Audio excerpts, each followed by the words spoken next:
का उच्चारण करेंगे। ओ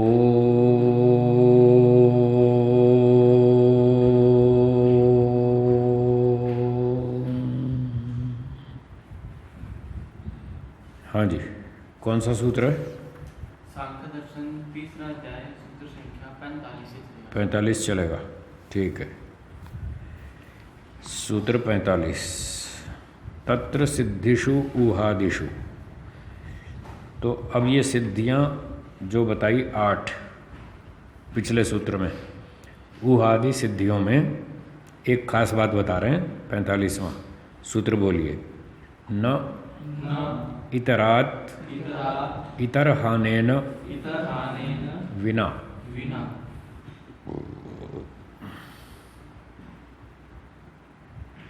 भाष्यम। इतरहानेन स्वस्माद् भिन्नम इतरम तच्च पूर्ववर्ती। तो अपने से जो भिन्न है वो है इतर, और वो इतर कौन है? वो है अपने से पहले वाली सिद्धि। मान लो 2 नंबर की सिद्धि है, तो इतर का अर्थ हुआ 1 नंबर सिद्धि, ठीक है। स्वयं जिस सिद्धि की बात कर रहे हैं वो है 2 नंबर, और इतर है उससे पीछे वाली पहले नंबर की। तो अब कहते हैं तद हानेन विना तस्य हानम अंतरेण तद अपायम अंतरेण तद अभावम अंतरेण। इनका एक ही अर्थ है सबका, सिर्फ शब्द खोल दिए उन्होंने कि पहली सिद्धि हटे बिना, जब तक पहली सिद्धि नहीं हटेगी तब तक इतरात तद भिन्नाद उत्तरवर्तिनो धर्मात् सिद्धिर न भवति सिद्धिर नोच्यते। जब तक पहली सिद्धि नहीं हटेगी तब तक दूसरी सिद्धि नहीं मिलेगी। सिंपल बात है, कोई कठिन बात नहीं। जब तक आप पहली कक्षा पास नहीं कर लेंगे तब तक दूसरी क्लास में एंट्री नहीं मिलेगी। आगे समझ, फिर दूसरी पास कर लेंगे, फिर तीसरी में। जब तक दूसरी पास नहीं करेंगे तब तक तीसरी कक्षा में घुसने नहीं देंगे। बस सब पर लगाते जाओ 8 के ऊपर।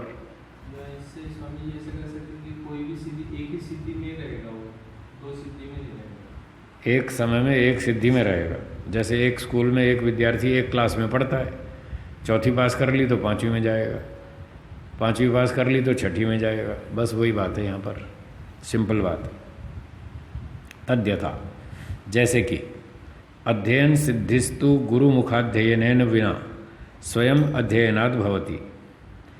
तो अध्ययन सिद्धि तो गुरु मुख से पढ़े बिना स्वयं ही अध्ययन से हो जाती है। तद अग्रे शब्द सिद्धि स्वयं अध्ययनेन विना शब्दादेव भवति। तो उसके बाद जो शब्द सिद्धि है स्वयं पढ़े बिना भी शब्द सुनने से हो जाती है। पुनः शब्द हानेन शब्दम अंतरेण खलु ऊहाद भवति ऊह सिद्धि। फिर शब्द के बिना भी ऊहा से अचानक अंदर से ऊहा उठती है और उससे ऊह सिद्धि हो जाती है। तथैव प्राप्ति सिद्धि प्राप्तेः पूर्ववर्तिनः ऊह हानेन संकल्पमंतरेणैव अभीष्ट प्राप्ति।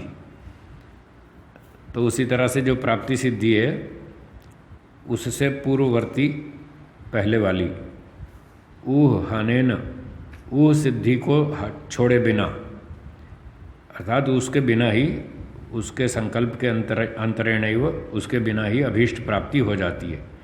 तो ये प्राप्ति सिद्धि है। अभीष्ट प्राप्ति मंत्रेण यत नैर्मल्यम सा शुद्धि सिद्धि। तो अभीष्ट प्राप्ति के बिना, अर्थात उसको छोड़कर फिर नैर्मल्य सिद्धि मिलती है, शुद्धि सिद्धि। न सा प्राप्ति हानेन बिना, जब तक प्राप्ति को नहीं छोड़ेंगे तब तक अगली नहीं मिलेगी। शुद्धिम अनपेक्ष एव शोधन हानेन भवति आध्यात्मिक आदि भौतिक आदि दैविक दुख निवृत्ति। तो शुद्धि सिद्धि को छोड़कर फिर अगली 3 सिद्धियां प्राप्त हो जाती हैं। सा प्रसाद सिद्धि दुख विमुक्ति सिद्धि कथ्यते।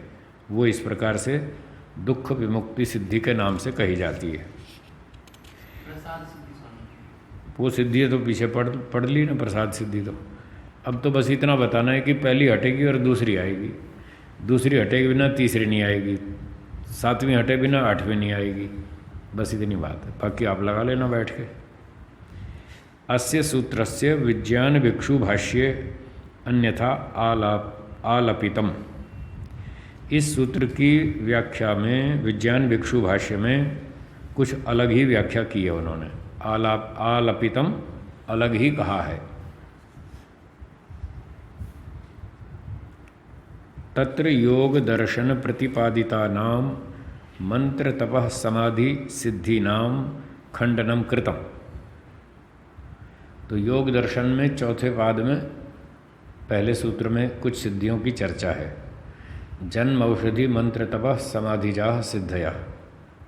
तो जन्म औषधि जो मंत्रादि से सिद्धियां होती हैं उनका यहाँ इन्होंने खंडन कर दिया कि वो कोई सिद्धियां नहीं है, बेकार है। इस प्रकार से जो खंडन किया, सूत्र अभिप्रायम अविज्ञाय सूत्रस्थस्य इतरात् शब्दात् सांख्य सिद्धि तो भिन्नात् योग सिद्धिर न सिद्धि इति उपरिष्टात् अर्थकल्पना अन्यथा कृता। तो ये उन्होंने ठीक से सूत्र का अर्थ नहीं समझा और योग सिद्धियों का खंडन कर दिया और ये कह दिया कि यहाँ सूत्र में जो इतरात शब्द है, इतर मतलब भिन्न, तो भिन्न का अर्थ इन्होंने ये कर लिया सांख्य सिद्धियों से जो भिन्न सिद्धियाँ हैं योग दर्शन में कही गई वो कोई सिद्धियाँ नहीं है, बेकार है। तो ऐसा खंडन कर दिया, जबकि सूत्रकार ऐसा नहीं कहना चाहता। वो योग सिद्धियों का खंडन नहीं कर रहा, वो तो जो अलग ही कुछ बात कह रहा है। तथा अगली बात, इतर हानेन विना अत्र च इतर शब्देन विपर्ययो गृहीतो। इस सूत्र के इतर हानेन विना, यहाँ पर इतर शब्द से उसने अर्थ ले लिया विपर्यय। न ही विपर्ययो अनंतरो, आसपास में कोई विपर्यय का प्रसंग नहीं है। यह इतर शब्देन लक्ष्येत, आसपास उसकी कोई चर्चा ही नहीं, तो इतर शब्द से उसकी अनुवृत्ति कहाँ से ले आया वो, तो वो भी गलत अर्थ किया इन्होंने। अन्यच्च, और अगली बात, योग दर्शन प्रतिपादिता नाम मंत्रादि संभूता नाम सिद्धि नाम मंडनम सांख्य कृतम।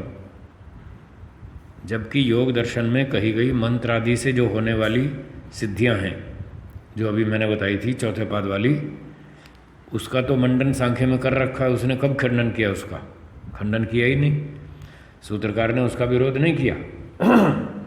और ये टीकाकार विज्ञान भिक्षु इसका खंडन कर रहे हैं इस सूत्र से। जैसे कि इन्होंने कहा है योग सिद्धयो अपि औषधादि सिद्धिवत न अपलपनीयाः, कि योग सिद्धियों का खंडन नहीं करना चाहिए औषधि आदि सिद्धि के समान। जैसे जन्म औषधि आदि से सिद्धियां होती हैं, ऐसे ही योग दर्शन में और भी बहुत सी सिद्धियां बताई हैं, उनको भी स्वीकार करना चाहिए, वो भी सही है, उनका खंडन नहीं करना चाहिए। तो ये तो सिद्धियां का खंडन नहीं कर रहे सांख्य सूत्र वाले, तो कपिल मुनि वो तो पुष्टि कर रहे हैं इन बातों की। अत्र मंत्रादिजाः सिद्धयः संपोषिता, इस सूत्र में मंत्रादि से होने वाली सिद्धियों की पुष्टि की है, विरोध कहाँ किया। तस्माद अयुक्तम व्याख्यानम तस्य, इसलिए विज्ञान भिक्षु का भाष्य ठीक नहीं, गलत है। हाँ जी, है होने वाली, भू सत्तायाम धातु है, समभूतानाम सम उपसर्ग, इनसे होने वाली सिद्धियों का, ठीक है। सूत्रार्थ 45वां, जब तक पहली सिद्धि नहीं हटेगी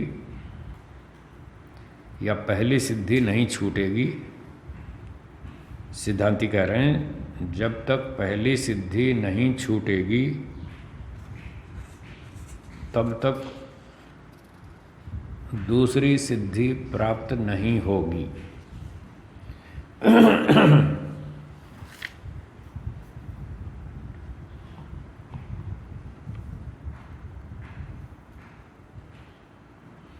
तब तक अगली सिद्धि प्राप्त नहीं होगी।